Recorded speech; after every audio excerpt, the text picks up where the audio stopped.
Let's go. All right.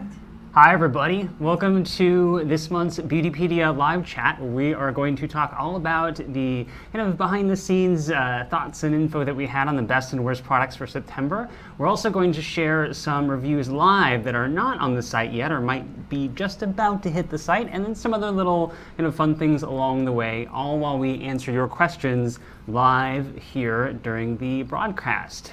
So who are we? Who am I? I am Mercedes Santaella Lamb, and I'm the lead researcher and editor for Beautypedia.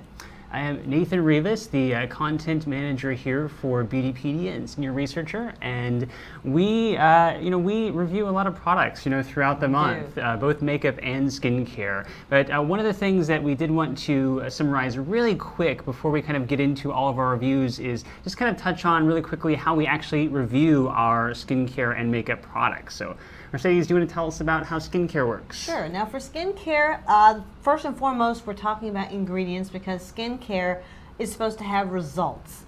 And what we do is we check the claims against what the ingredients are to see if they can actually live up to that claim. Now what we're saying is any ingredient with research behind it. Say hyaluronic acid has a lot of research behind it saying it can plump skin.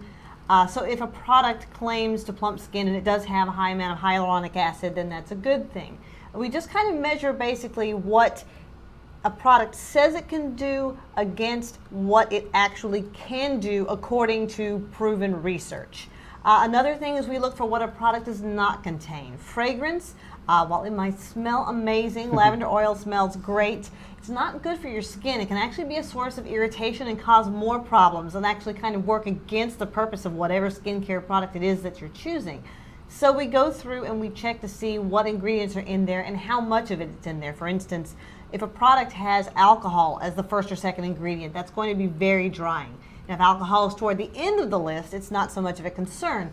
And that's one of the things that we take a look at and we do note in our reviews. And of course, for all of this, packaging is very important. For skincare in particular, for a lot of products, but skincare in particular because so many of the products that are really great about skincare, antioxidants, all of the anti-aging ingredients, they're very sensitive to light and air exposure. So if you have something that's packed with antioxidants, but it's in a jar, you're repeatedly exposing it to light and air, which means that it's losing its effectiveness basically every time you open it. And so by the time you get to the end of that jar, you may not be getting even half or even a third of the benefits of what you were getting when you started out.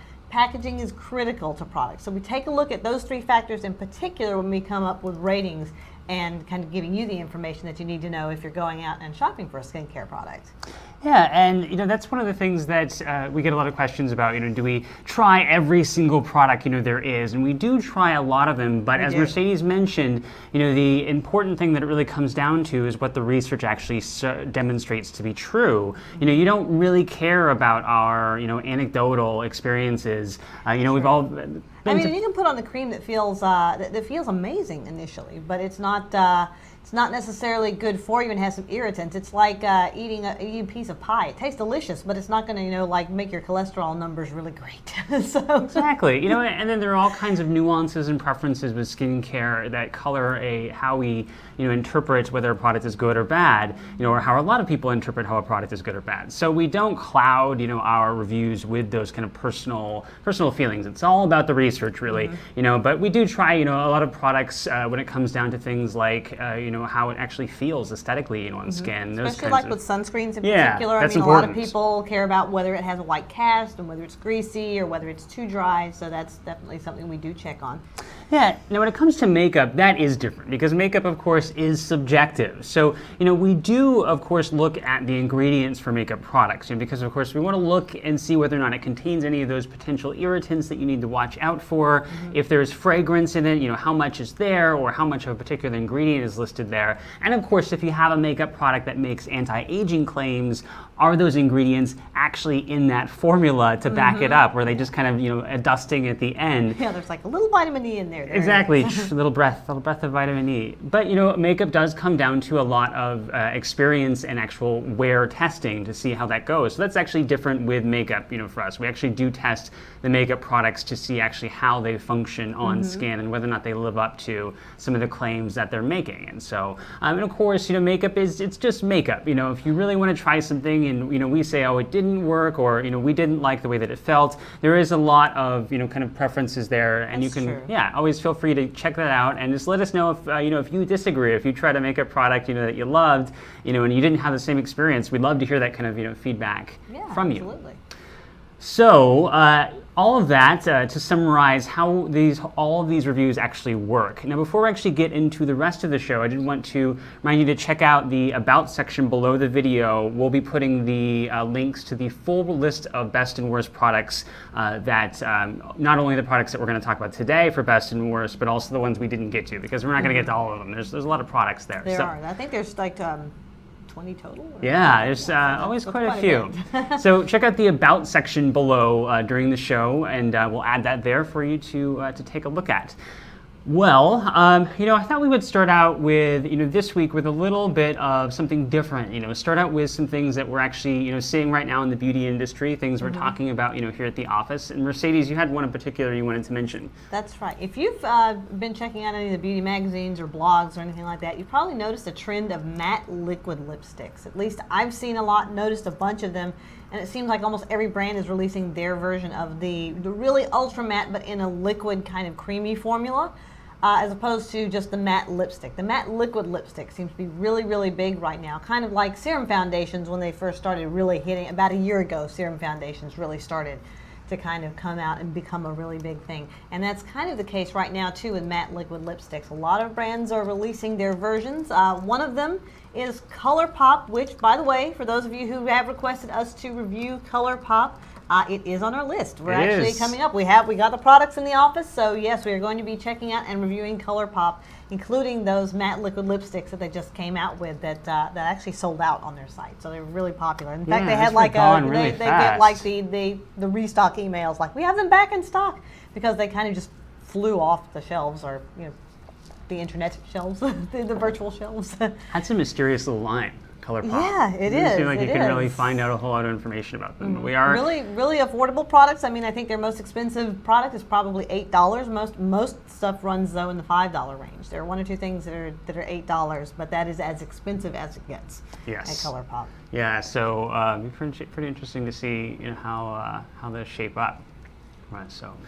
Also, well, I wanted to mention the fact that what just showed up recently here, in the office, is the best and worst, or not best and worst, just the best in beauty from Allure, their annual issue, which is always pretty interesting to me because to look at the products, sometimes they trend where you'll see like an unusual amount of products from like Estee Lauder or Estee Lauder brands. Something that just came out. Like last year, was one of those that like hasn't even really come out yet. I think last year they put on their best. It was either Allure or another, I can't remember exactly what it was, but it was that L'Oreal, it was the CoverGirl face smoothing that came with a little weird little brush, that was supposed to pat down your facial hair, and that was like listed on their best of beauty, and I'm like, I haven't even seen this yet. What? It's like, no one's even tried this yet. And I'm always really interested to see what their criteria actually is, because there's like sometimes the most random collection of products or things that in here, that are declared as like the best in beauty, and it's like really,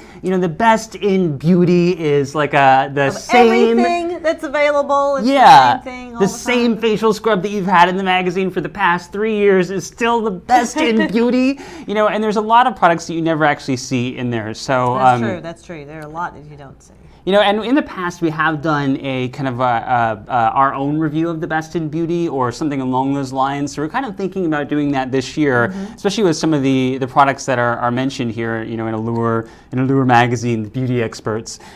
So we're thinking about doing that this year. But if you're interested interested in finding out what we think about the products, or maybe us picking out some of the products that actually are the best or the worst, let us know. Just check out our Facebook page. If there's anything in particular, like, exactly. hey, Laura said this was the most awesome thing ever What since is that sliced like? bread. Okay, is that for okay? We'll look at it for you. We'll check it out for We'll you. check it out. So before we get into our next piece, I did want us to kind of take a moment and answer some of the questions that have popped up here from some of the early birds. The first one is from Chrissy to be lovely, which is, I have severe dry cracked skin on my hands and arms. Nothing has worked. Got any tips or products that I should try? And then the second part to that is, what are your thoughts on these SPF powders? Oh, and you got a two-parter there. So, as far as what I think in terms of, what kind of works for this, Mercedes, then you can definitely share, your thoughts, because I know you've done a few videos on this topic. But when it comes to really severe dry, cracked hands, that's a tricky one to treat, and it really does take kind of going above and beyond what the average person would need to do to keep their hands, soft. One tip that works out, really well, but it does take a little time to actually see the benefits and persistence, is, at night when you go to bed, wearing you get the like gloves. So wearing a pair of cotton gloves, and you can get them really inexpensively at the drugstore. They come in a little box, a little pair of just like thin cotton gloves. Yeah, and even actually what you could do if your hands are so dry that they are cracking is that you could actually get a pair of latex or nitrile gloves, or vinyl, depending on what you like there, and get them like a size that's slightly bigger than your hand, the next size up, I guess you'd say, and then just slather your hands in moisturizer and stick them in there, and it'll keep the the moisturizer from going anywhere really, except for back into your hands. It's true, because cotton can absorb. Can absorb a little bit, yeah, so. And so that's one option, to help treat them, but it does take a little time and persistence, certainly, in doing that kind of night after night before you really start to see, your skin turn around. So, Mercedes, that's just one tip. What do you think are some like the good basics to follow? Well, if you can, number one, of course, find a hand moisturizer, especially finding a hand moisturizer without fragrance. That's very important to find. So even though there are so many great fragranced and that kind of thing, if you have irritation or cracked skin, you want to go fragrance free. So it does matter in that case to get a hand cream that does not have any fragrance or irritants in it. So that's one thing that will help a lot. And if you can, kind of just put it everywhere that you go around you, which makes it easier to apply. So if you drive, put some in your glove box. If you're at an office, put some on your desk at your office. Put some in the kitchen. If you tend to apply moisturizer right after you wash your hands, putting it right by the sink there is a good idea. Putting it on your nightstand so you can apply it right before you go to bed. Just kind of making visual reminders. To kind of keep diligent about that. And if you do really have severe cracks, you can, of course, just put Vaseline at night as well. And even if you need to, some Neosporin. So a little bit of Neosporin under, and then apply your moisturizer if you are having like actual like cracks and fissures in your skin. A little bit of that Neosporin to help heal the skin, and then put that moisturizer over. But covering your hands is a really important part of that at nighttime. So you're kind of keeping that moisture in instead of kind of like getting it on your sheets or on just kind of that sort of thing. So that coverage at night is really important. But during the day, probably just having a product in your line of sight is probably a good visual reminder. Yeah, and the key is persistence. It's not the type of condition that you can have and just get away with applying moisturizer once or twice a day. You kind of have to go above and beyond and really alter your behavior and the products that you use for a long-term basis to really see that skin turn around. And it won't happen overnight, but it will happen, with that kind of persistence and making sure that you're doing a lot of the behaviors that Mercedes mentioned and avoiding the things that... And if you and things like if you wash your dishes if you use dish soap, but take if you do any cleaning around the house, consider wearing gloves when you do that as well, to kind of protect your hands from some of those drying agents that are in detergents. I mean, if you're doing laundry or dishes or cleaning the bathroom, that kind of thing, consider wearing gloves also to kind of just prevent some of that drying out. Yeah. Sorry, I didn't mean to interrupt you there. No, you're fine. Yeah, definitely. You would definitely need to wear gloves, in terms to protect your hand from contact with water while you're doing the dishes. It's a must because water is one of the most destructive things to skin when you're actually soaking your skin. You would in it. think, Yeah. that water. It's water. But that has the opposite effect. Exactly. Yeah. And on the powder SPFs, it can be a nice way to touch up your SPF, but the amount of SPF protection you're getting is super tiny. You're not putting on nearly enough to actually get the full amount that's there. So don't depend on it for sun protection. Just think of it as a nice boost to your protection that you're already wearing, but don't ever expect it to make up the difference between an SPF that's too low or not applied in enough of a layer. You're just not going to apply enough powder. Trust me, you won't You have unless to put you're like an inch of powder. exactly, unless you're a kabuki feeder. It's just not gonna happen. So. Okay, I thought we would also move on to a few little mini reviews, where we talk about a few of the products that aren't on the site yet, but we are excited about, and give you some of our thoughts of what we've kind of come across or realized as we've developed the review, and maybe help you out with making a decision with whether or not it works for you. And one of them that I have here that I just finished up the review for, and is, okay, everybody's got a contouring palette. Everybody knows contouring, giving your face, giving your, a nose job without getting a nose job, or, making your cheeks more sculpted. So, of course, everyone's got a contouring palette now, and so does Laura Mercier. It's very attractive, this palette that they have here. And now what's different, it's not necessarily the mirrored compact. You can see there, it has been used, so you can see we've tested this out. It's the Laura Mercier. It is the Flawless Contouring Palette, and I don't know if you can see it really well there. Flawless contouring palettes. And it is a cream contour palette. Now, a lot of the palettes we've seen so far have been powder. This one is a cream, but that means it's not usable for everyone. This is actually quite an emollient cream. I barely had to put my hand on it, and it already started to kind of warm up. That warm-up process that you get with cream products. It's super emollient, so if you have oily or combination skin, this will probably slide right off your face in a half hour. So something to keep in mind. So dry skin is definitely better for. You'll also notice the colors are quite dark.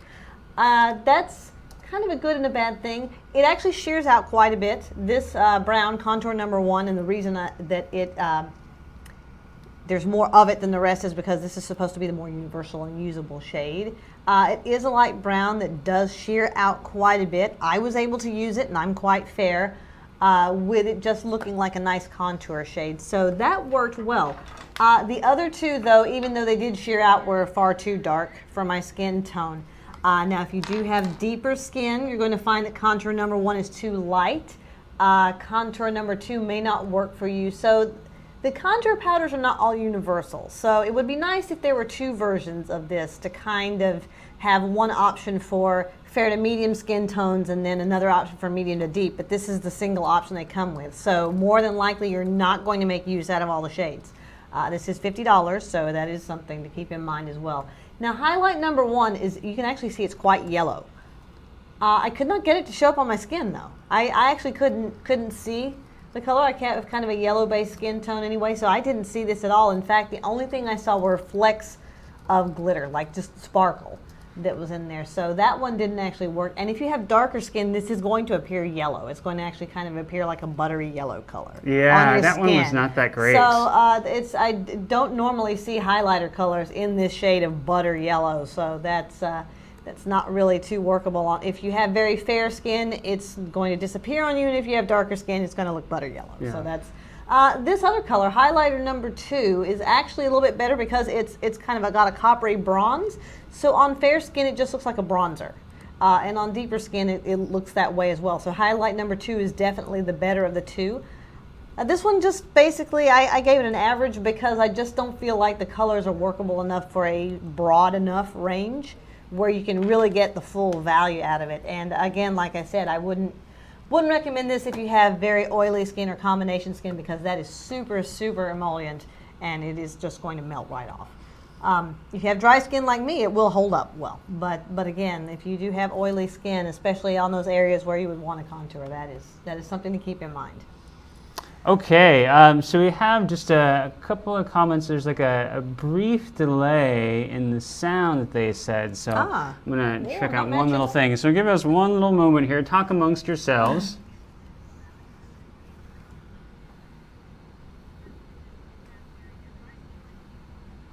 Seems to be working on that end. I hear my voice through Nathan's headphones. It's awesome. Okay. All right. So I'm going to try one quick little thing here. So give me one moment.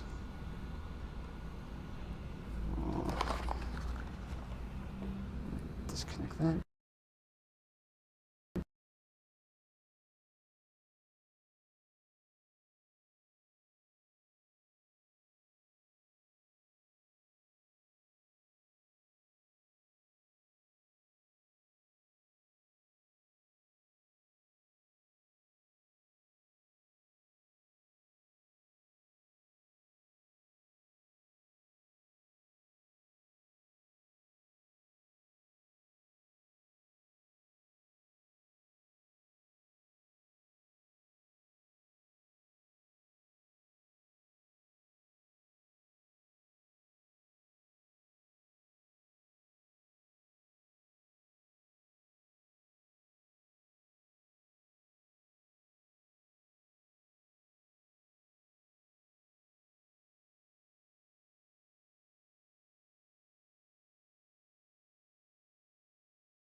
Are we back?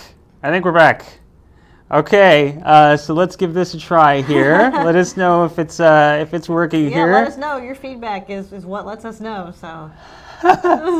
Sorry about that. Okay, so it looks like we are back on here now. Okay, so we finished up with Laura Mercier. That's right, we did indeed. And all right, so next we have a Yes. lot of questions for this one, and we've been asked a lot of Yay! times Okay, to review everybody, if you have checked out any blogs, fashion magazines, or anything, you know what this is. This is an original beauty blender that I hold in my hand, which is supposed to be the best makeup applying product ever known to mankind. Now, wait, okay, you're saying... it. Is it really Is though? it really though? I mean, is this really, I think I got my first beauty blender about a year ago. And beforehand, I was like, okay, it's a sponge. It's a sponge. What's the big deal? It's a sponge. This thing is awesome. I am absolutely a convert to the beauty blender. It's the size that I have it right there relative to my hand. What you're supposed to do, the key to making this actually work, is to dampen this sponge. You don't actually put your foundation or whatever makeup you're using straight on the sponge.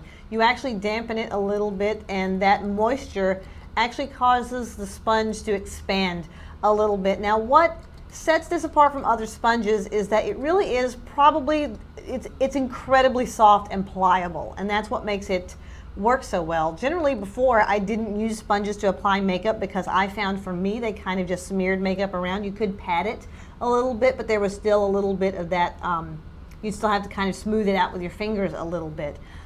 This one, the Beauty Blender actually calls it the Beauty Blender Bounce. What you do is you wet this a little bit, it expands a little, and then you put on, what I do is I just put my foundation on the back of my hand and then dab the Beauty Blender on it and then just bounce it on your skin, and it really does give you the most incredibly natural finish. I'm not exactly sure what the technology is behind it, whether NASA scientists worked on this or anything like that, but it does give you incredibly even coverage. It actually sped up the time it takes for me to apply foundation, because I was using a foundation brush before, or just my hands or another sponge, and it does just apply what seems to be the perfect amount. You're putting it on your skin. It's a really nice, you just pat it on, and it gives such a natural finish. It's not streaky. It doesn't make like an actual impact on your skin where you can see where the sponge has been. It's probably the best tool for if you have a liquid makeup, for a liquid makeup application. I'm really, really impressed. I have two now. You do have to replace it every 3 months if you use this regularly, and it is $20. So that's something to keep in mind, but it is washable, so they recommend washing it often. The makeup doesn't actually absorb into the sponge, but it kind of can accumulate on the surface, so it is important to wash this, especially if you're going to be using different products with it. Yeah. And you can actually, if you want, this sponge here, type of material it's made of, you can actually microwave this. So if you want to help extend the life just a little bit, you can microwave it on high for, you want to actually, though, do it in water. Don't just stick the sponge in the microwave and microwave it. You actually have to put it in a little mug of water and make sure that you fill the sponge up with water, so it's actually it's not floating. You just got to have a full water contact. You can nuke this in 10-second cycles, for until you get to about a minute, or maybe a little less than a minute, and that will be quite enough to do a number on bacteria that's going to be collecting. That's not a replacement for washing it, or for not taking good practices in terms of keeping it, like, don't keep it at the bottom of your makeup bag or something like that. But it's kind of something nice to help extend the life just a little bit. Yeah, it's amazing though. I mean, I'm at first I was just like, what? It's a sponge, but it really is amazing. It is awesome. If you pick one up, it's worth it. I think I actually do think it's worth it, because it's just great. And like I said, it's shaved off a bunch of time off how long it takes. I mean, I can just poop my foundation's on in like a second now. It is made it so it's like cut the time I need to put on foundation in half. Yeah, it's really amazing. All right, so before I talk about some of the ones that I wanted to mention, I wanted to answer actually a couple of questions here. Let me actually find, where was that question here? Chrissy H had the question of, do you have any suggestions for preventing lip products from bleeding into fine lines around the lips? She's tried several lip liners, but find that most products, even gloss or lip cream, still bleed. Mercedes, what do you think? Well, as far as liners go, lining into the lips, it's also kind of one thing that you can do now. I don't know whether we're talking about bleeding on the borders of the lips, or actually like into the lip lines.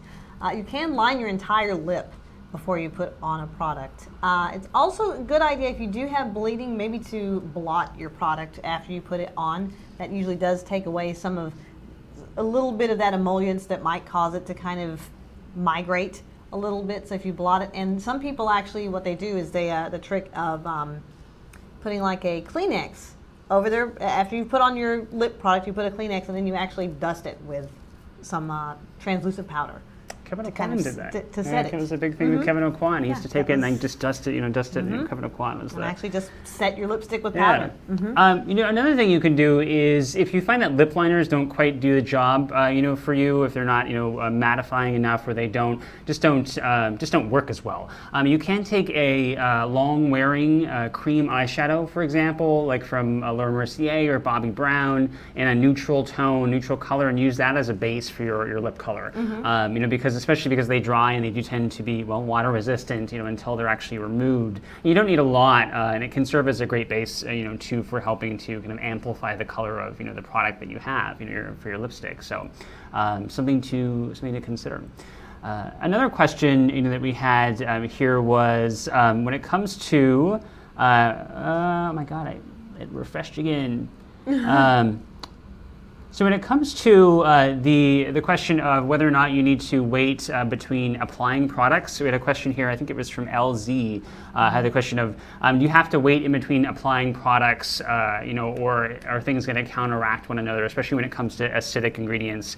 And the answer is no. You don't need to wait between anything when you're applying the products. Number one is that if you have an acid or an acidic pH, you actually cannot change the pH of that with a neutral pH product. So if you have like your moisturizer is a neutral pH, your other treatments are going to be a neutral pH, your toner will likely be a neutral pH. With those pH levels, you cannot actually alter the pH of your acidic product. It's actually just not possible when it's on your face. And so when it comes to that, you don't need to worry about it. Your acids are going to be just fine. Trust me, nothing is going to affect them. They're all going to work together. And especially in the small amount of layering that you're doing, you're applying such a small amount of product one on top of the other. It's really just nothing that that's going to counteract their effectiveness. Whether or not you can tolerate certain combinations is a different conversation. Sure. Some people can't layer certain things, like they can't layer a potent exfoliant with a potent retinol or something. It makes their skin too sensitized or sensitizing for their skin. So that's a different conversation. But in terms of just the basics, the actual effectiveness of the products, nothing's gonna happen there. It's all gonna be just fine. So one of the products I wanted to mention here was in terms of some of the things that we're working on now is from Becca, and it is the Ever Matte Poreless Primer. Oh man, Becca, I'm telling you. Poreless Priming Perfector, I should say. And this is a product that just reviewed for Beautypedia, and I think another went up today, or might go up today or tomorrow. I think it went up today. But this is, there are a lot of primers out there, a lot of makeup primers on the market, and some of them are just kind of glorified moisturizers, for example. Yeah, other ones, can't quite live up to their mattifying claims or whatever, what have you. But this is actually a product that really does get it right. So it just promises to give a matte effect to skin, and also to help extend the wear of foundation. And holy shit, does it work. It works really, really well, like so well that if you use it the right way, it's almost like too mattifying. I know, if you have a super oily skin, very oily skin, or very shiny spots on the face, areas in the face, this will stop it cold. And I don't mean like, oh, it won't be as shiny. No. It will absolutely turn you into a pane of glass if you put it on. The way that you can do this two different ways. Wow. Becca says that you can either apply it as a traditional foundation primer, or you can either apply it, just on its own. I actually use it just on its own as the last step in my skincare routine every single day on top of my sunscreen, because I do have very oily skin. Yeah. And so... and it works. Did you say yeah? You agree that I have very oily skin? Well, that is how you describe your skin. I'm just teasing. Like, yeah, I noticed.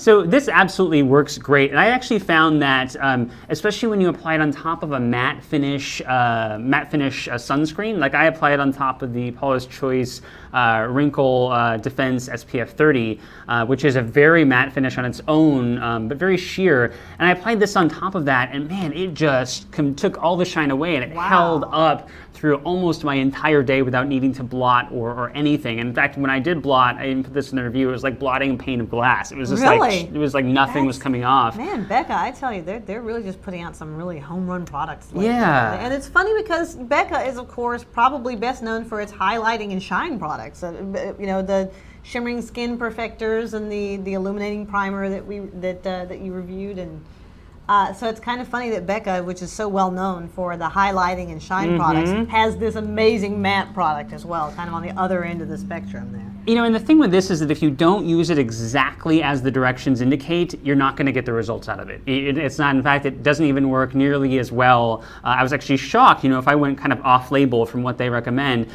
doing, it actually decreased the effectiveness of it dramatically. So what you really need to do is that when you dispense it as the, you know, once you put on your sunscreen, you allow your sunscreen to dry for just a moment, you dispense a good amount of this, about a pea-sized, I'll show you about how much I use. So about that much, and then interesting texture. Too. Yeah, and it's water-based, basically. Looking? Yeah. Well, all it is basically is just water and clay, magnesium aluminum silicate, oh, really? a clay derivative. And so you just apply it like this, and then you pat it on your face all over the areas that you want to squelch that shine, and then you pat it and you keep patting until it's dry, or until it basically is just no longer wet, and you kind of have it blended in. And it's once it dries, I mean, it dries really quickly, and it will give you an immediate matte finish.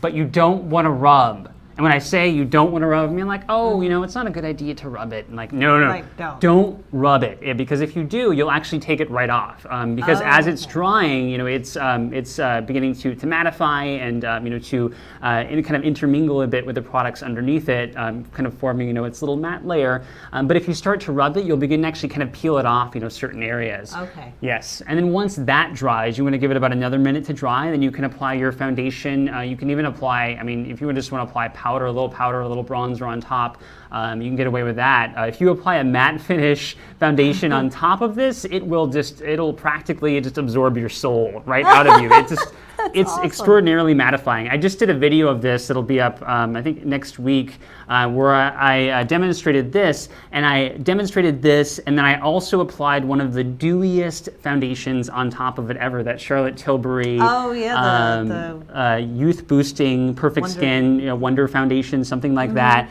And once you...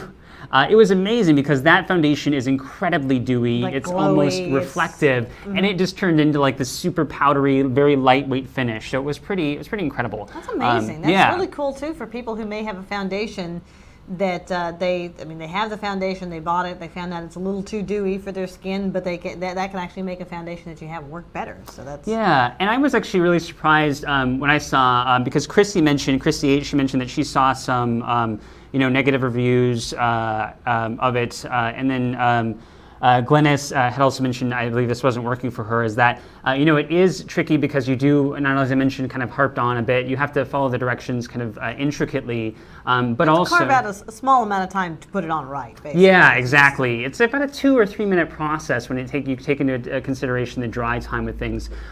But one of the things with this is that products like this are only as good as your skin type generally is. Your skin routine generally is. So if you're someone who's using kind of the wrong products, I doubt that's the case with anyone here because most people tend to be pretty well versed on their skincare routine. But when I see that oftentimes out, reading sites or that kind of thing, or when I talk to people via email, more often than not, that's what tends to be the issue. But just one thing to consider. So we've had a lot of great questions here while I've been blabbering on about how great this primer is.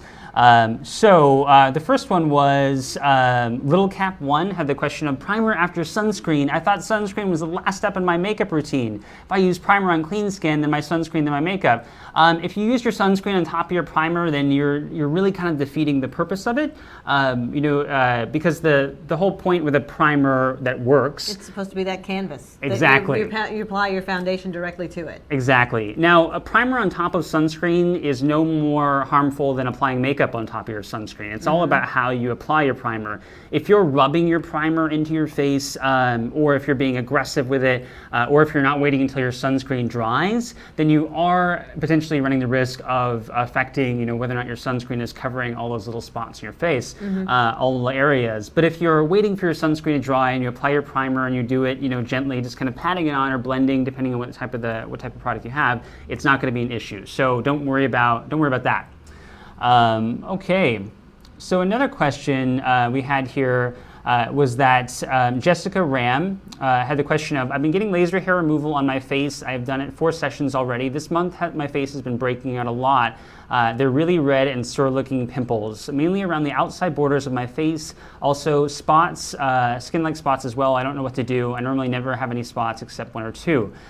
Jessica, what you're seeing more likely than not, is that those are irritation spots. That's irritation. Yeah, sort of like how some people can get like red spots after they get waxed, for example, even around the brows. Those are raised little bumps that are signs of inflammation.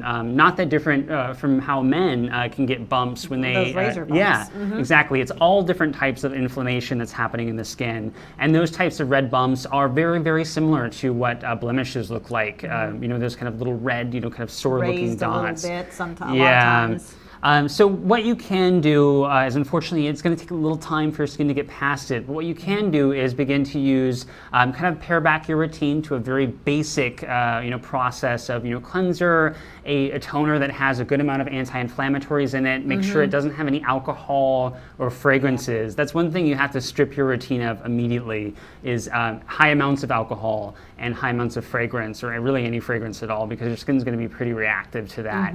No scrubs, an exfoliant like a BHA, a leave-on, that's also alcohol and fragrance-free, or doesn't have a lot of alcohol, can help reduce a lot of the inflammation. That would be great, yeah, for the inflammation, absolutely. Yeah, so there's a lot of things you can do there to help kind of minimize it, the inflammation, by paring back your routine, using just simple products that are loaded with a lot of anti-inflammatories.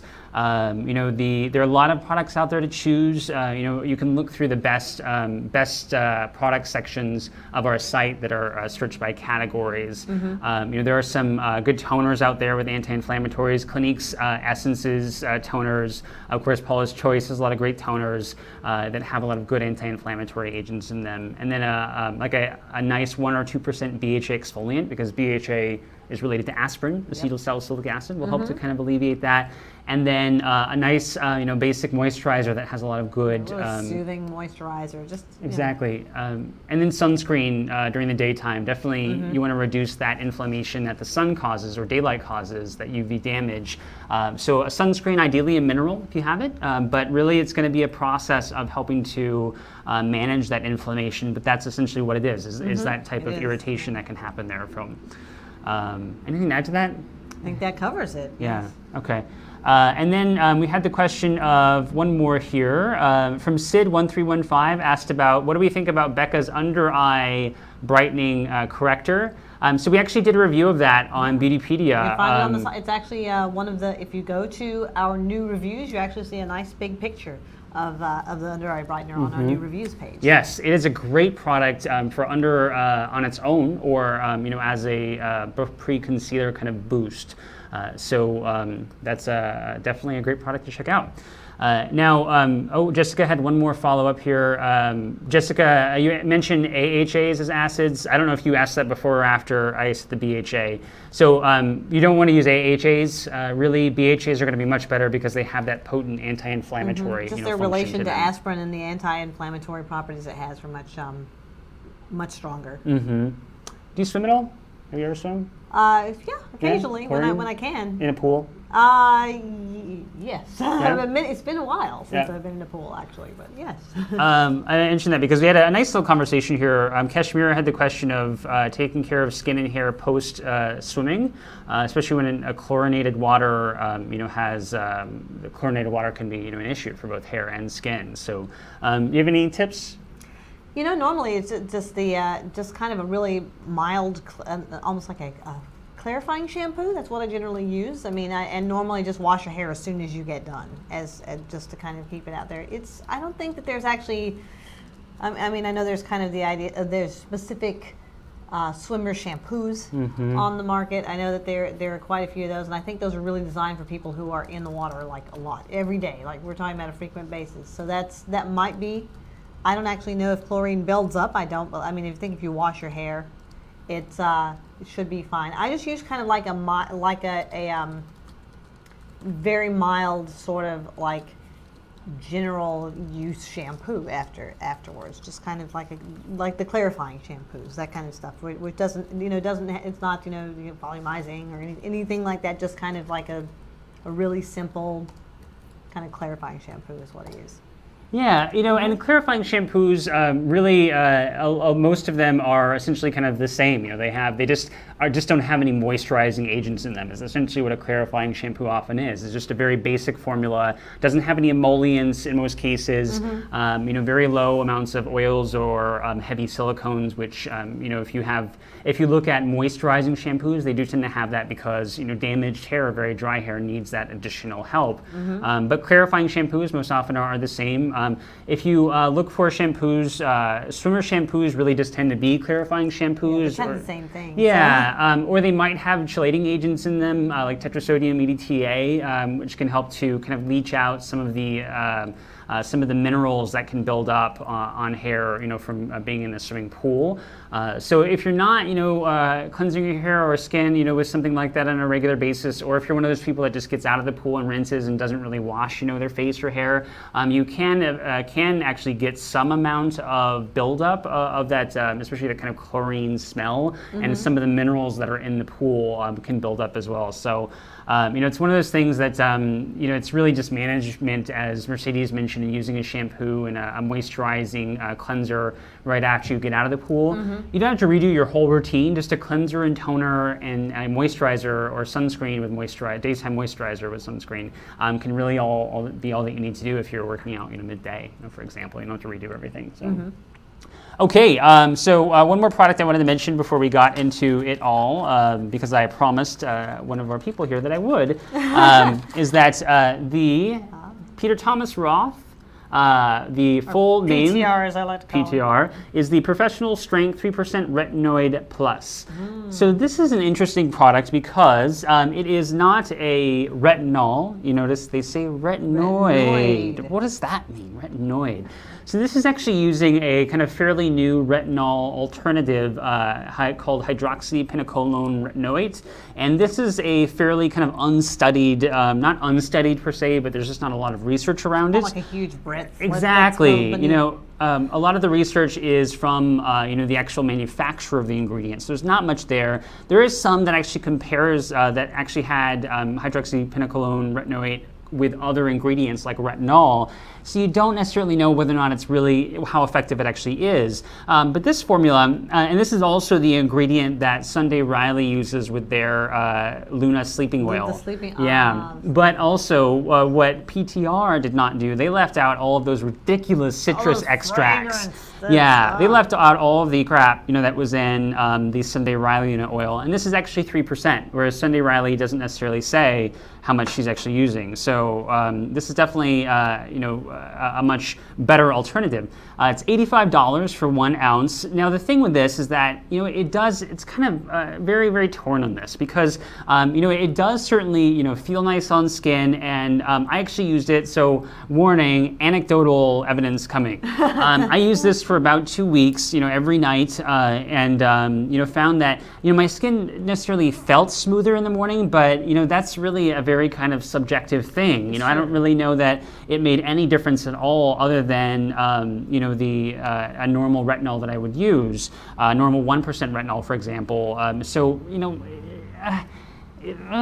don't know. I don't really know. I'm really still looking for some great research on this to help kind of turn this tide around. Really because otherwise, it's a product that has potential, but I would have a hard time saying, use this over another retinol. Instead of retinol. Yeah, exactly. especially when you look at how their night fusion, their PM night fusion is same size. That's a 1% retinol, I believe, or they say 1.5%, but I don't believe that. Possibly, maybe not. I don't know. It could be 1% is what I think. So their retinol fusion PM, $65 for the same amount of product. Oh, wow. And you know that works because it's retinol. There's a lot of research around that. There's a ton of research behind it. Yeah, so I would say, maybe check it out if you were really curious about this product, but keep the receipt and make sure you can bring it back. If you find you don't necessarily, like it, and you might try out a different 1% retinol. I don't know yet. I don't really know where that's going to fall. Okay, so lots of great questions here, and then we'll actually get into the really highlights of the best and worst category, for the month. Okay, so the first one is the 6656MMM. Does AHA also cause purging per se for first-time users? And if so, what steps are there? Are there any great ways to deal with it in terms of other products? What is purging, Mercedes? Can you give us a good summary? A lot of times people describe that when they're using anti-acne products or BHA products as kind of purging, is kind of the idea of all that oil kind of coming to the surface. So you get kind of like the super shiny skin, or you get you actually experience more breakouts on the initial use of the product than you had before that, which not everyone experiences, but that certainly can happen. Where that kind of, some people describe it as just getting like an oil slick on their face because all the oil's kind of coming out. So I've heard that a lot with BHA, not so much with AHA. That's not. Yeah. So with this whole purging thing, it's really, she's just kind of touching on there, is that for someone who has never used a BHA, an effective BHA in the past, then they're going to have, for kind of a very simple explanation, they'll have a lot of things kind of stored up, in their pores in a way, stored up, the finger ponies, stored up in their pores. And so as things kind of get knocked around in there, as your BHA is going to work, it can actually trigger some inflammation, which can trigger, breakouts. For some, typically they are short-lived, for BHAs, but it really is all about that inner pore activity that's going on, things getting dislodged. AHAs really, for the most part, can't really get in there. They really cannot penetrate to have the same impact to pores as BHAs can. So there's really not much of an issue with purging in AHAs. They're only really exfoliating the very surface layers of skin, so it's not enough to kind of get in there and cause that sort of reaction.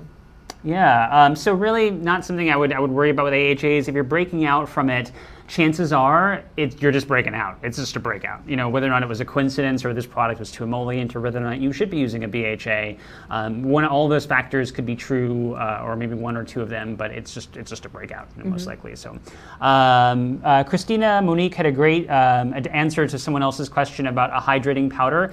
Christina, if you can be sure to mention what powder you're talking about, so the other people can kind of get in on that, that'd be great. Okay, so next question, Daniela Kunha had a question about using Johnson's baby shampoo as a face wash. I wouldn't recommend it, primarily because the baby shampoo is fragranced. It is. Yeah. There's that distinct smell that Johnson's baby shampoo has. So that comes from fragrance. Yeah, and essentially what baby shampoo is, of course, is just a super mild shampoo. It's a very mild shampoo that has fragrance in it, has very mild cleansing agents. So I would say that it's really not something because of the fragrance. There are a lot of great, very hydrating cleansers on the market that are just as mild, but actually include some additional reparative ingredients in them that work while it's on your face. From the drugstore, there's some great choices. I think Yes to Carrots has a good one. Their cucumber facial cleanser, if I believe, is still there. But there are a lot of great ones. We talk about that on Beautypedia. You can check on the site there, look at the best cleansers, and you can look and see which ones might kind of fit. And if anyone has any suggestions of cleansers that they really enjoy that are for dry skin and mild, you can certainly add those to the comment section here. And then Rhea Lynn had the question about, her boyfriend or her significant other has a beard and he gets flakes underneath it. Yeah. just wondering, what we can do to kind of manage that. And he doesn't really use much skincare products. Whether it's something that's dry skin or something along those lines.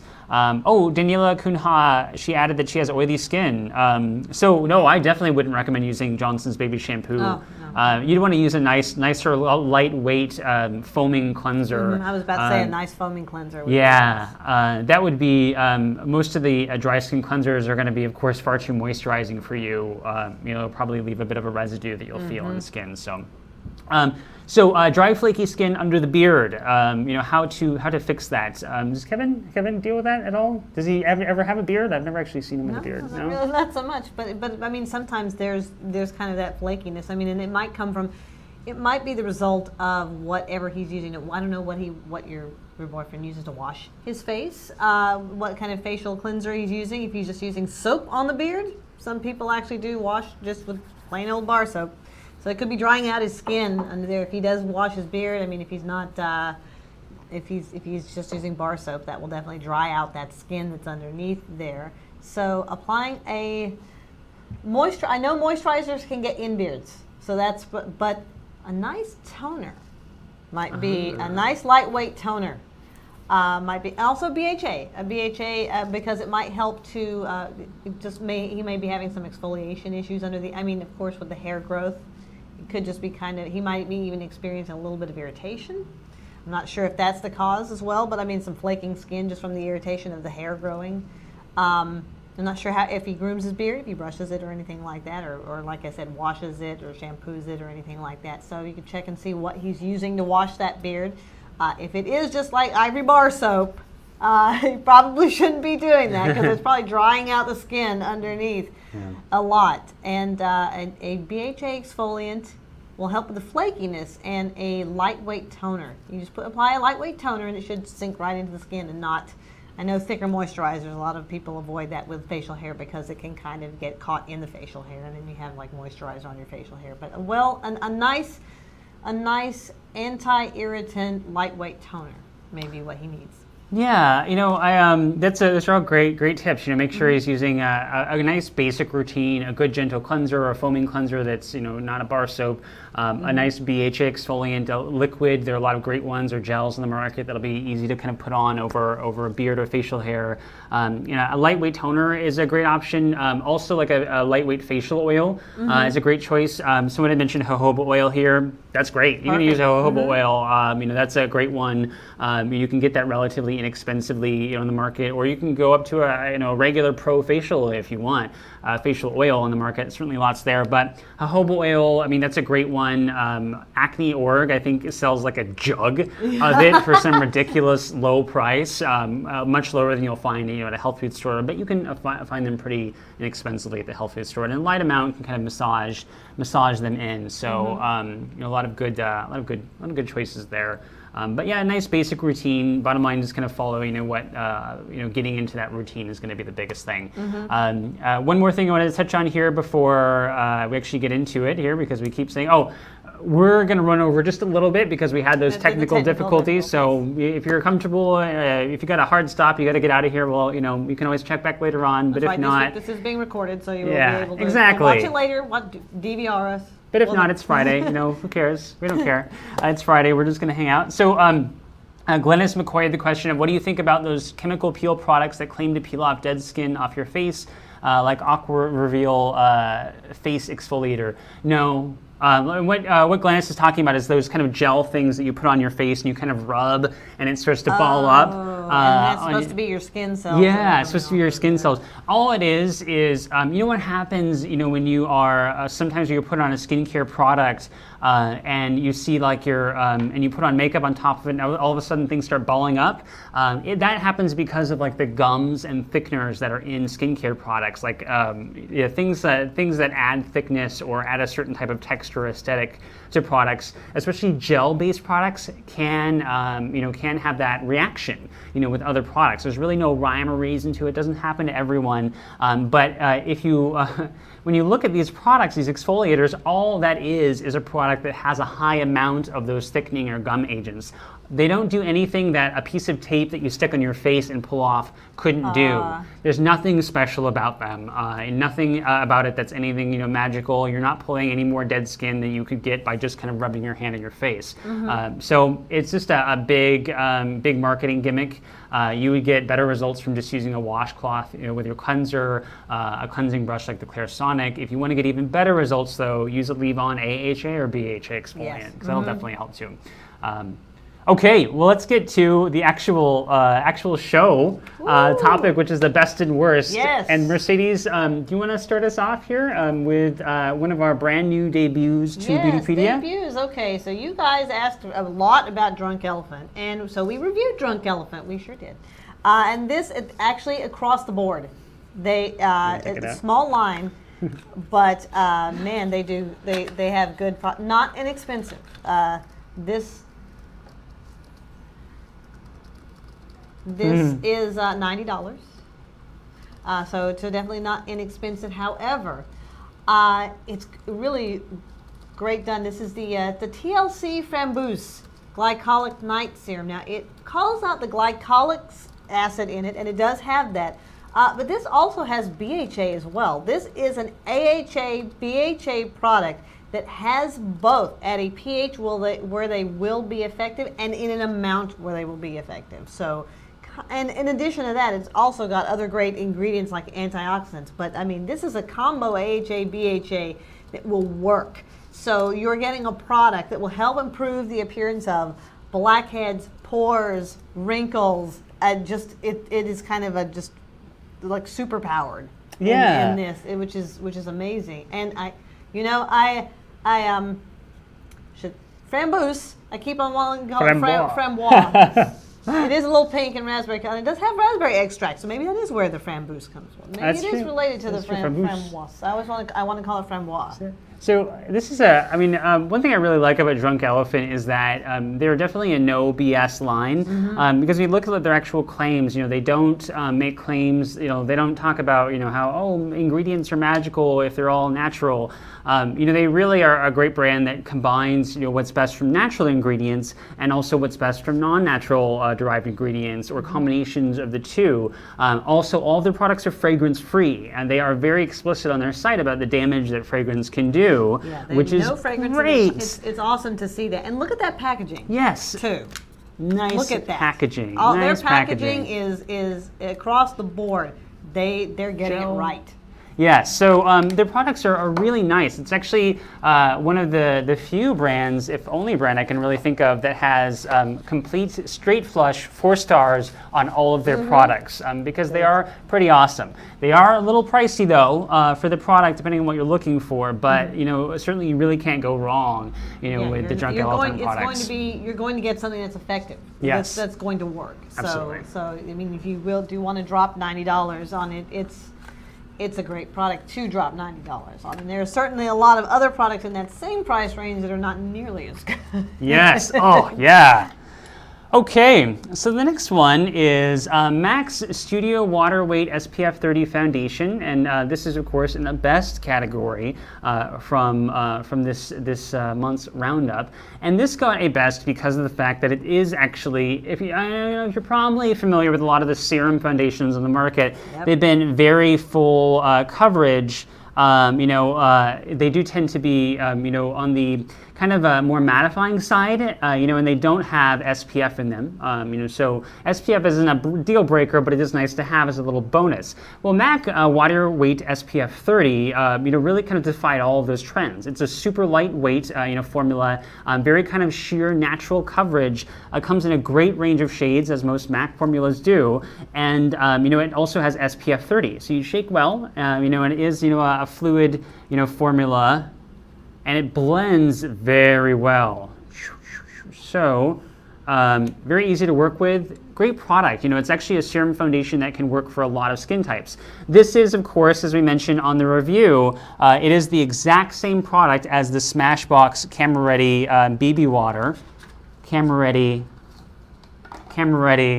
BB water, same product. I mean, it's same product. You know, they're both owned by Lauder. You know, so it's really just a repackaging. Although Smashbox is $10 more. It is $10 more, and MAC comes in a lot more shades. Yes. And much more expansive. Like 15 shade more range. shades. Yes, Yeah. there's quite a bit more expansive shade range. You know, nice shades, but they do tend to run on the warm side. You know, so MAC has a wide range of variety there. Mm-hmm. Now, one thing we did also mention, you know, we mentioned that these are the same products, and I will say that we mentioned that. Oh, about a week or two before anybody else did. Before anybody else made a video about it, you know, and mentioned how, you know, how interesting it was that those were the exact same products, despite the fact that they didn't have, you know, it didn't appear to have an ingredient list. And these brands are, of course, known for not having ingredient lists, you know, on the web. So it's interesting just to see that other, you know, people,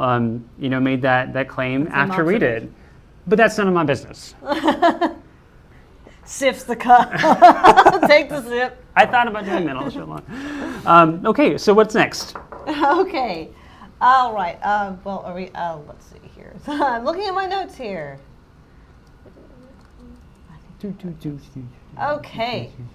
Okay, I showed this to you as a little preview during the last live chat, and I actually got a chance to wear this. This is the CoverGirl Jumbo Gloss Balm Creams. And basically, I mean, it's not anything bells and whistles or fancy about it. It is a kind of chubby crayon lipstick, very creamy as they say, and does have a glossy sheen to it, but it just works really well. It looks great, it goes on easy. This is one of those products you can just throw in your purse and take it with you. And you know, CoverGirl did a great job on this because it does not have any fragrance whatsoever. No fragrance, no aroma, nothing like that. So it's nice to see a nice fragrance-free lip product from CoverGirl.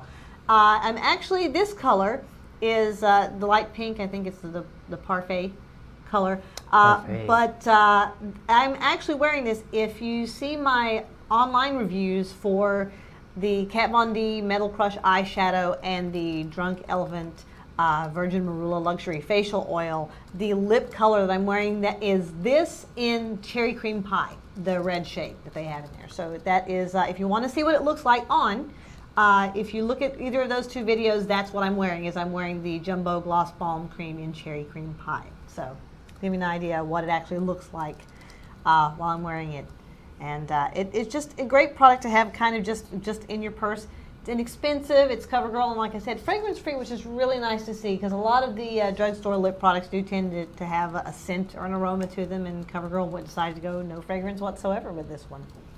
Yeah, I mean, nice little drugstore product, and Yeah. we've been kind of hard on CoverGirl the last couple months because their products have really a couple of sucked the facial last products that are couple just, months. They had one that they've been terrible. Man, they had oh my gosh, the primer that just looked like you just put glue on your face and then peeled it off. Yeah, it was maybe it was their exfoliating primer. Or Maybe something. that was it. That's I don't know. it. I don't know. They should advertise it as such and say like what you see coming off is actually your exfoliation. Yes, yes. You found a new marketing angle. Oh, you know, I think I kicked it to you when I actually said I was going to talk about this product next. Oops. That's what it was. Maybe that's what was confusing.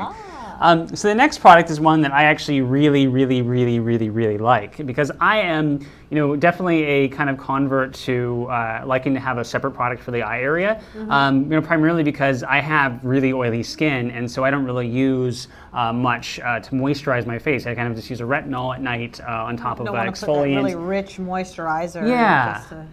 You know, and so facial moisturizers are nice, one thing, but you know, the way I approach kind of beauty and skincare routines is that not everything has to be about necessity.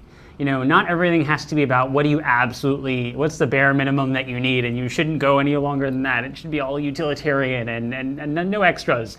You know, because certainly products like lipstick, for example, obviously nobody needs lipstick, but so a lot of people like using it. So that's the way I think about eye creams, and that's why the Paula's Choice, you know, first eye cream that they ever developed, which about time.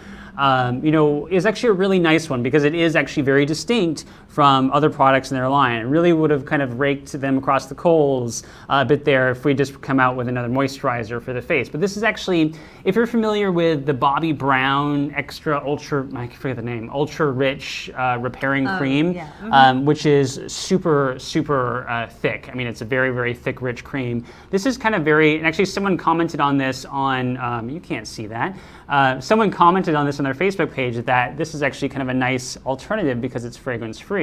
Yeah. Look how thick that is. It's very balm-like. Stands on its own. Yeah, so I like this because it is very moisturizing, and it really sticks on your face, like around the eye area. It's like it's so nice. making it's a mess. Satiny though. Yeah, it's got such a nice finish. It's got a nice balmy finish to it. Which, I mean, if you like eye creams, if you like having a separate product, it's really difficult to find an eye cream out there on the market that isn't in a jar, for example, or isn't fragrance, or isn't just a glorified moisturizer. This one doesn't make any crazy claims. Doesn't say it's going to, stop your puffiness or dark circles. Make your dark circles disappear, which a lot of eye creams do. Yeah. And they can't. Exactly, yeah. So this one just has a lot of great anti-inflammatory ingredients in it. I can't say that my eyes have been any less because I don't really get irritated around the eye area, but I do certainly get kind of dry skin around the eye area for some reason, some sick joke of genetics. And this works out really well. It's a great formula loaded with a lot of good ingredients, and if you like that kind of balm-like finish on an eye cream, this is definitely one to consider. It has a great finish. It has a nice balm-like finish, but it also works well under makeup. It also works really well under your concealer. It works really nicely as a base for makeup too. Yeah, one of the nice things that it's not greasy. Yes, and that's what can really kind of. Your concealer won't kind of like come flying off your face if you put this on underneath it. Exactly. So there's a lot of benefits to it if you like an eye cream. If you don't like eye creams, if you don't really see the need for a separate product, and a lot of people don't need it. If your facial moisturizer does the job on your eye area, you don't need a separate product for that. But if you do want something separate, whether or not you just like to pamper yourself, or whether or not you really do want something super moisturizing, then eye creams can kind of have their value, and that's what I liked about this. And that's why it earned the best. All right, Bobbi Brown. Oh, Bobbi Brown. Bobbi Brown has been loving her some lavender lately. I'm not sure if Bobbi herself does, but her cosmetic chemist certainly did. So this is the Soothing Cleansing Oil. And you'll notice it's in a clear container, which is fine. It's a pump style container. Now this does contain oils which will effectively remove dirt and makeup. I mean, it can do what it says as far as cleansing your skin. The only problem is this contains lavender. And what's interesting about this is that it just says lavender. And normally on cosmetics products, you will see what part of the lavender, like lavender leaf extract, lavender flower extract, lavender oil. It is simply listed here as lavender. So you don't know exactly what part of lavender is being used. There's just lavender. It's probably lavender oil, since this is an oil-based product. And lavender oil is actually one of the worst things you can put on your skin as far as causing irritation, skin cell death, that kind of thing. So this is not actually a soothing cleansing oil. If you have sensitive skin and you put this on, you're putting your skin at risk for a greater chance of irritation because of the lavender. We've seen a lot of Bobbi Brown products actually coming across lately with lavender is in almost all of them. They're really, really included. In fact, some of them have been reformulated to include lavender. And I'm not exactly. I mean, it's almost kind of like the brand just kind of discovered lavender, and they're like, "Whoa, let's put this in everything." I know, this is great. It's the best thing ever, and it's not the best thing ever for your skin. So yeah, that's it's. We've seen a lot of the Bobbi Brown products we've reviewed recently, though, do have lavender, and it's lavender to a point where a lot of products will include a small amount of lavender. And if lavender is included toward the end of an ingredient list, it's not as much of an issue. And if it's maybe a lavender flower extract as opposed to lavender oil, but this is to the point where you can smell it. It has a very distinct lavender scent. Yeah, that lavender smell. When you're like, oh, lavender. Yeah, this is classically. This is aromatherapy. Kind of what you're smelling here. It's aromatherapy. The thing with oils is that oils don't rinse well from skin, and so as a result, they're supposed to have a little. I mean, if you have dry skin, you're supposed to have a little residue left over to moisturize that dry skin. So the point of an oil cleanser is to kind of have a little leftover, so you don't strip your skin of all the moisture. You want a little residual left over. If you have dry skin, that kind of extra moisture is what you're looking for. Can you hand me that little box there? That one right there, yep. Aha. So, Bobbi Brown. not to say that Bobbi Brown does everything wrong, That's because actually, we had a quick question. Bridget Ward, can you please review the Cover FX custom infusion drops?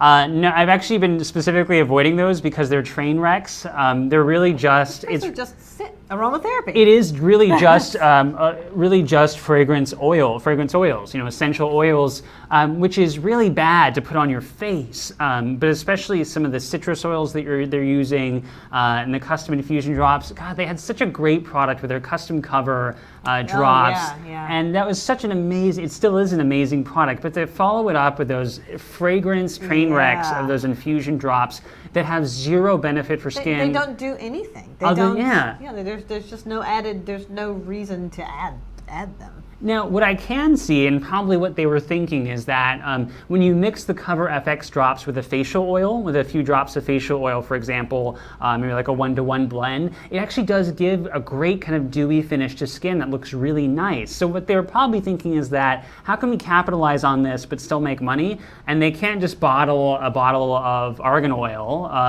despite the fact that they're probably right next to Josie Moran, but they can't just bottle a thing of argan oil and sell it, for all these different amounts that they're selling the infusion drops for. So they decided to add fragrance to kind of make it unique or individual, so they could make 5 different versions or whatever. But if you really, Bridget, if you really want to kind of see how this would work, just add a drop or two, mix the Cover FX, infusion drops, or even your foundation with a drop or two of facial oil, and see, how it works. Because that's a great way to add a dewy finish to foundation that helps kind of float over flaky skin or dry spots. That looks very natural.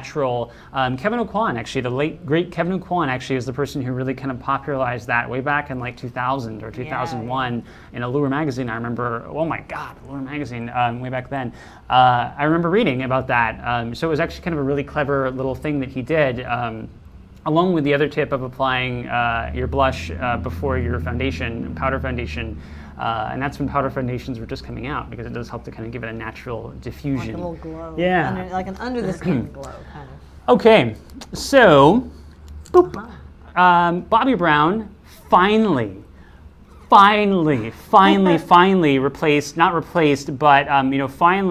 came out with a kind of liquid alternative to that long-standing compact concealer and compact corrector. So these are liquids, and these are the Intensive Skin Serum Concealer. They also have the Intensive Skin corrector as well. And if you're familiar with her line, she has a few intensive serum products. One foundation and suffers, unfortunately, from a lot of fragrance. This, though, takes that same concept of including a lot of sort of serum-like beneficial ingredients and a light amount of moisture, and adding it to a really nice concealer. This is actually a great concealer for the under eye area. You can use it on the face if you want to, but it is moisturizing, so it's really better if you have dry skin. And you can sheer it out really nicely. So it really works for most everyone around the eye area, unless you have kind of very oily skin. You can use just a little bit, kind of a dot, on, and it adds a nice amount of coverage. It is a little pricey. I think it's $40. $40? Yeah. So it is pricey, but if you're a fan of these types of concealers that have a lot of slip to them, that blend well around the eye area, especially for the eye area, and if you're a fan of Bobbi Brown's, then I'm sure you're going to love this product. But otherwise, you don't have to pay that much for a good concealer, but it is certainly a great concealer that comes in an extreme amount of shades, as most Bobbi Brown products do. They do. They're another one that does a lot of great shades. Yeah. So, Tassia had the question of the Kevin Aucoin Sculpting Palette. It's a Kevin Aucoin's contouring and highlighting palette. I have not tried it myself, so I don't know anything about it other than what I've seen it, how I've seen it used in Sephora. But we are adding Kevin Aucoin to the site over the next month. That's right. So it should all be on the site, by really exciting. Got early a couple November. Cool lines coming up. Kevin Aucoin, ColourPop. We've got some cool stuff coming to the site. So definitely keep an eye out for that. We got some cool stuff working on here. So there are a lot of great products with Kevin Aucoin. So I know the powder products from Kevin Aucoin tend to be a very high quality and very blendable, but definitely worth checking out at Sephora. But I would not say, order it sight unseen. Go check it out and play with it. The thing with contouring palettes is that if they have an undertone that doesn't quite suit you, if it's a little too warm. Yes, and some of them run quite warm, where it can almost look reddish on skin, which you don't exactly want that look. So the undertone really is important, and sometimes it's hard to get an idea from a picture. Yeah, I was looking for the Sephora gel eyeliner. Someone asked about it, but we'll talk about that in a second. So, sorry, I didn't mean to interrupt you. Oh, no, I was just saying that it's a good idea to look at it, because sometimes you can look at a palette and what it looks like online, but just not get a sense of what the undertone really is until check you it out actually first. see it. Okay, so last question. Rebecca Claiborne had the question of, is this Sephora Contour Matte Gel Eyeliner waterproof as tenacious as pot jar versions of gel eyeliner? So that was one of the other products that made the best list this month. It did. Because it is extraordinarily tenacious. Did you try that one out? I know Vanessa and you both were trying it out. Vanessa just tried that one. Yeah, Vanessa, our Beautypedia coordinator, who handles a lot of the management of the site in terms of making sure things show up and look like they should, and making sure we stay on base with getting all the reviews that we need to upload to the site, that kind of thing. Vanessa actually did the review for that product, and it was very, very tenacious. I know she swatched on her hand, and I think she said that it made it through several hand washings and like 2 showers. Yeah, I think without actual makeup remover being used. That's just like regular body wash soap, that kind of stuff. Yeah, she still had it on her hand the next morning. Yeah, and it looked great on her. It looked great on the eye area. Oh, yeah. She was able to get it to a great point. It definitely lasted throughout the workday. I found, so it's extraordinarily tenacious. So it's definitely one to check out. $14, I think, comes in a lot of colors. So definitely one to consider. And she found out something really cool, which by the way, this is where folks can help out, is that it actually has a little component on the end that you can unscrew and kind of, because one of the things about some of these liners is that it's great, you don't have to sharpen it, but sometimes it can kind of lose the point.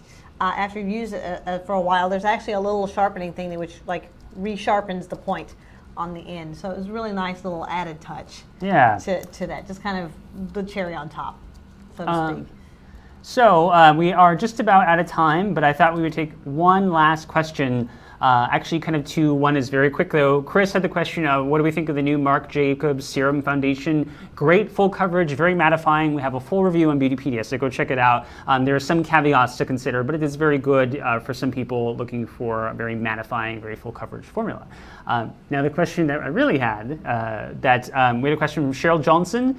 She's looking for some type of wash-off mask or other type of treatment that she can use for the neck and chest area to help treat the signs of aging, Mercedes. I know you've done a video on, I think, this topic at some point. I think so. Long ago, in terms of treating signs of aging in the chest and the neck. So, really, it's about what I do for my neck and that kind of stuff. Is I apply the same skincare to my face as I do to my neck, which is pretty much because your skin is your skin. I mean, obviously, it shows signs of aging differently, and especially the neck area, because of just the structure of what it's stretching over and that kind of thing. But I generally use everything I use on my face, I use on my neck as well, and I found that works really well, which includes probably one of the best things is a moisturizing sunscreen. That's number one, because a lot of those neck and chest aging signs are caused by sun damage. So kind of preventing that. Using actually an age exfoliant, which also treats sun damage a lot, it's probably a good idea. So if you have anything if your skin's okay with it, if you like a 10% glycolic acid treatment, can actually help in that area. So apply like a leave-on glycolic acid exfoliant, because like I said, a lot of that is probably due to sun damage. Apply it there. Moisturizer, of course. SPF obviously is a big one, and just kind of do your whole skincare routine on your face and neck as well, which is what I do. I actually have like that. If I put on my BHA, and I will put it on, on my neck as well. It's kind of like this whole area gets the same treatment. But it should. Yeah, it absolutely should, because it's a lot of times that's out there in the sunlight, in daylight. If you're wearing, most of us aren't wearing turtlenecks every single day, so basically you should treat your neck and your chest just like you would your face. It gets the same, a lot of times, the same amount of sun exposure, same amount of environmental factors, all that kind of yeah. thing. Okay, well, that was great, and thank you for all the awesome questions. And we appreciate all the people who kind of stuck around for those few minutes we had those technical difficulties. So, for letting us know about them. Yes, yeah. So we'll just keep blabbing on. Again, the full products of the best and worst are in the About section below. Of course, if you have any questions after the show, you can always leave those. Ask them just in the About section. We will in the questions, and we will answer them. Absolutely. And then you can pop onto our Facebook page and ask any questions that you might have too. Or let us know about products that you think we should review, or topics you want to know more about that we might address in a future live chat. Okay, well, have a great weekend, everyone. Thanks for, again, this really fun show, and take care. Bye-bye.